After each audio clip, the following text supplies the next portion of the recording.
আশা করছি আপনারা সবাই ভালো আছেন, আমিও ভালো আছি। পরে মিষ্টি আলাপে নতুন ভিডিওতে আপনাদের সকলকে স্বাগত। ভিডিওটা যদি ভালো লাগে তাহলে লাইক করবেন, শেয়ার করবেন, সাবস্ক্রাইব করবেন, কমেন্ট করবেন। আপনারা যদি আমার পাশে থাকেন তাহলে আমি এগিয়ে যেতে সাহায্য করবো। আপনাদের লাইক কমেন্ট শেয়ার আমার কাছে অনেক মূল্যবান। নাকি বায়না রাখছে দাদু চলে গেছে ঝাড়বাতি নিয়ে আসতে। ঝাড়বাতি নিয়ে এসে সেই বলছে আমি দুটো ভাইকে দেবো। ঠিক আছে দাও। পরের দিন ভোর হতে না হতে আমাকে আগে ঝাড়বাতিগুলো দাও, আমি আগে জ্বালিয়ে নিই, তারপর কথা বলি।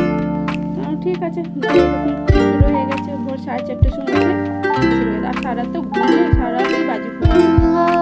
সরপিটা বলছে মা তুমি ধরে দাও, আমি ধরাতে পারবো না। তো দেখুন সরপিটা ভালো ঘুরছে না।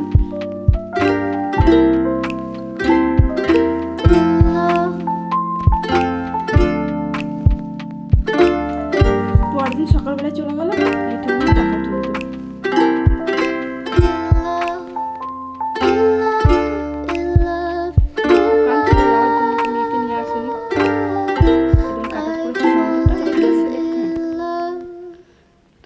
ওই যে দিদিটা দেখতে পাচ্ছেন, ওই দিদিটার কাছে ফুল নিয়ে যায়। মন্দিরের সামনেটাই বসে, সব দিনই বসে।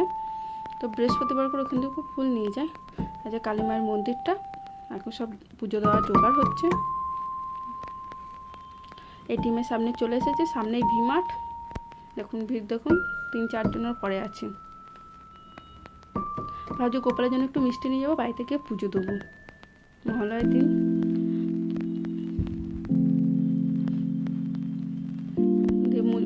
মিষ্টি কেনা হয়ে গেছে, দিয়ে বাড়ি থেকে ফিরছি। হাঁটতে হাঁটতেই আসছি, কাছে বেশি দূর নয়। তো মন্দির আসার সময় দেখছি সব পুজো দিচ্ছে। তো আমি আবার ঘুরে গিয়ে আবার মিষ্টি নিয়ে এসে তো মন্দিরে আবার দিয়ে গেলাম। অনেক ভিড়।